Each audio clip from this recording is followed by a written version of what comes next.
जब स्क्रिप्ट लिखा जाता है तो सब कुछ लिखे हुए स्क्रिप्ट के मुताबिक होता है, लेकिन बाज़ औक़ात आखिरी लम्हात में मनाजिर तब्दील कर दिए जाते हैं। बरसगीर पाको हिंद अपने दामन में माली ज़खायर, मादनियात, उलूम, फ़नून और नित नई तख्लियात तो रखता है, लेकिन इसके साथ साथ ये ज़रखेज़ धरती अपने अंदर एक मखसूस किस्म की मट्टी से गुंदे हुए फनकार भी रखती है। ऐसे फनकार जिनकी अदाकारी बेमिसाल और स्क्रीन पर मौजूदगी किसी भी किरदार को रूह बख्शने में कलीदी किरदार अदा करती है। इस हवाले से बिलखुसूस पाकिस्तानी फनकार अपने आप में एक ऐसा मकाम रखते हैं कि दुनिया उनके गुन गाते नहीं थकती। ये फनकार अपनी फनकाराना सलाहियतों, मुमताज किरदारों और तख्लीकी वफूर की वजह से अपनी मिसाल आप हैं, लेकिन अफसोस ये कि इन जैसे फनकार लगी लिपटी से दूर अपने काम को काम समझकर करने की आदत अपनाए हुए हैं और अक्सर लोग उनसे भागते दिखाई देते हैं। इंसान बतौर मजमूई एक ऐसे दायरे में मुकीद है जिससे उसे मरकर ही निकलना है। इस दौरान वो अपने मफादात या मकासद के लिए किसी भी हद तक जाता है, लेकिन फनकारों में ऐसी सूरत हाल बहुत कम देखने को मिलती है। फनकार इन तमाम चीजों यानी दौलत, शोहरत से मावरा अपने अंदाज में जिंदगी को देखता है जो उसके अंदर वजूद पजीर हो रही है। ये मतलब नहीं,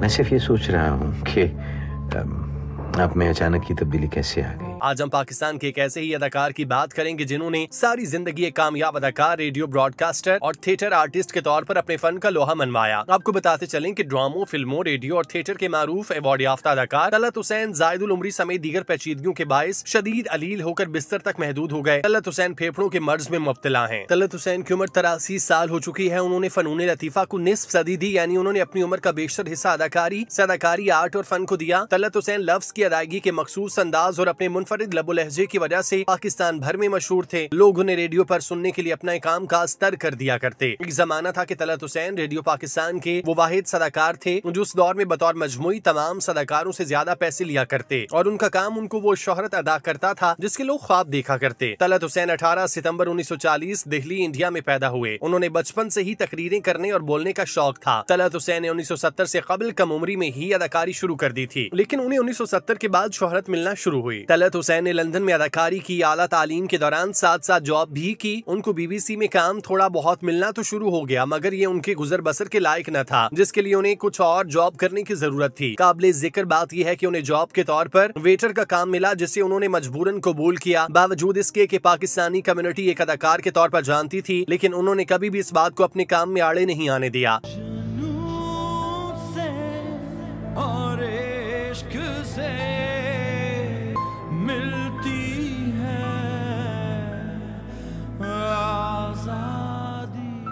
पाकिस्तान टेलीविजन पर उन्होंने काम का आगाज 1967 से किया। तलत हुसैन अदाकारी के शोबे में अकेडमी का दर्जा रखते हैं। National academy of performing art में उनकी खिदमत काबिले कदर हैं। लंदन से तालीम हासिल करने वाले तलत हुसैन ने पाकिस्तान टेलीविजन से अदाकारी का आगाज किया। उन्होंने बरतानवी टीवी समेत बॉलीवुड फिल्मों में भी काम किया। तलत हुसैन तवीलुल उम्री समेत दीगर तिब्बी पेचीदगियों के बायस कुछ साल से स्क्रीन से दूर हैं और अब इंतहाई अलील होकर बिस्तर और व्हील चेयर तक महदूद हो गए। ये वही तलत हुसैन है जिन्होंने अरूज का वो दौर देखा जब पाकिस्तान में अदाकारी और सदाकारी में उनका कोई सानी न था। तलत हुसैन ने अपने अरूज में जिन ड्रामों में काम किया उनमें अंजुमन, आंसू, बंदिश, देश परदेश, तारिक बिन ज़ियाद, हवाएं, एक नए मोड़ पे, परछाइयां, इंसान और आदमी और राब्ता शामिल हैं। तलत हुसैन जैसे बावकार अदाकार ने बेशतर कामयाब फिल्मों में अदाकारी के जौहर दिखाए, जिनमें गुमनाम, चिराग जलता रहा, जिना, लाज, कुर्बानी, आशना, बंदगी और मोहब्बत मर नहीं सकती शामिल हैं। तलत हुसैन अदाकारी पर ही नहीं, अदब, फलसफे, मजहब, तसव्वुफ, मुसव्वरी और सियासत समेत हर मौजू पर महारत रखते थे। उन्होंने कहा, ठहर ठहर कर बोलने का अंदाज उन्होंने मोइन अख्तर से सीखा था। तलत हुसैन को इम्पोर्ट एक्सपोर्ट फिल्म के हवाले से बेहतरीन मुआविन अदाकार के तौर पर शानदार अवार्ड भी मिल चुका। इसके अलावा उन्हें तमगा हुस्न कारकर्दगी पर 1982 में अवार्ड से नवाजा जा चुका। तलत हुसैन आज से कुछ साल पहले पाकिस्तान गवर्नमेंट और इसके अलावा मुख्तलिफ प्राइवेट निजी चैनल्स के लिए वॉइस ओवर भी कर चुके, लेकिन आज ऐसा लगता है कि हमने इस अदाकार को फरामोश कर दिया, जो कि अपनी फनी खिदमत की वजह से पूरे पाकिस्तान में जाना और पहचाना जाता था। एक ऐसा फनकार जिस न सिर्फ टेलीविजन, रेडियो, ड्रामा बल्कि थिएटर में भी अपनी तख्लीकी सलाहियतों को मनवाते हुए पाकिस्तान का नाम पूरी दुनिया में रोशन किया। क्या हम आज इस अजीम फनकार को फरामोश कर चुके हैं? क्या पाकिस्तान अपने ऐसे तमाम फनकारों को फरामोश कर चुका? तलत हुसैन जैसे अजीम फनकार को महज उनके मद्दाह ही जान सकते हैं कि वो किस दुख और दर्द में रहते हुए जिंदगी बसर कर रहे हैं। तलत हुसैन ने सारी जिंदगी एक मामूली सी जिंदगी बसर की। उनके पास ना ही कोई खास बैंक बैलेंस था, ना ही उन्होंने इस हवाले से कभी फिक्र की। वो अदाकारी को शोबा नहीं बल्कि जीने का ढंग तस्वुर करते थे। उन्हें शोबा अदाकारी और बोलने से इतनी मोहब्बत थी कि वो अक्सर अदाकारी करते वक्त सच में रो दिया करते। एक मायनाज अदाकार का ऐसा होना उसे अमर कर देता है और ऐसे फनकार रोज रोज पैदा नहीं होते। माजी के लाजवाल फनकार अब तक जिंदगी गुजारने पर मजबूर हैं। एक ऐसा फनकार जिसने रेडियो, टेलीविजन और ड्रामा इंडस्ट्री को अरूज बख्शा और पाकिस्तानी ड्रामा में रहकर ऐसा ड्रामा बनाया कि लोग तारीफें करते नहीं थकते थे। आज वही तलत हुसैन तनहा गुमनामी की जिंदगी बसर करने पर मजबूर है। माजी के मायनाज अदाकार और अदाकार तलत हुसैन कराची में शाहराह फैसल के करीब एक फ्लैट में मुकीम है और अपनी जिंदगी की आखिरी सांसें गिन रहे हैं। सबसे बड़े दुख की बात यह है कि माजी के लाजवाल अदाकार तलत हुसैन की तीमारदारी के लिए कराची के मकामी अदाकार भी नहीं पहुंच सके, लेकिन दूसरी जाने वही अदाकार मुख्तलिफ सोशल मीडिया प्लेटफॉर्म्स पर अदाकार तलत हुसैन की सेहतयाबी के लिए दुआ कर रहे हैं। हालांकि उन्हें उनकी तीमारदारी के लिए शाहराह फैसल के करीब उनके फ्लैट जाना चाहिए। तलत हुसैन के खानदानी जराये के मुताबिक किसी भी हुकूमती जराये ने उनसे राब्ता नहीं किया। तलत हुसैन के खानदानी जराये के मुताबिक तलत हुसैन की सारी सूरत हाल पर वो खुद भी रंजीदा हैं। ऐसा लग रहा है कि वो तनहा अपनी बीमारी से लड़ रहे हैं और इस मुश्किल वक्त में उनके साथ खानदान के अलावा कोई नहीं। उन जैसे हदसास अदाकार को ऐसे फरामोश कर देना किसी भी तौर पर काबिल कबूल नहीं। हम दुआ करते हैं कि माजी के इस मायनाज फनकार को खुदा ताला अपनी अमान में रखे और जिन लोगों ने इस फनकार को फरामोश किया खुदा उनके दिलों के दरवाजों पर दस्तक दे ताकि उनके कानों पर जूं रेंगे। अल्लाह रब्बुल इज्जत तलत हुसैन का हामी और नासिर हो, आमीन।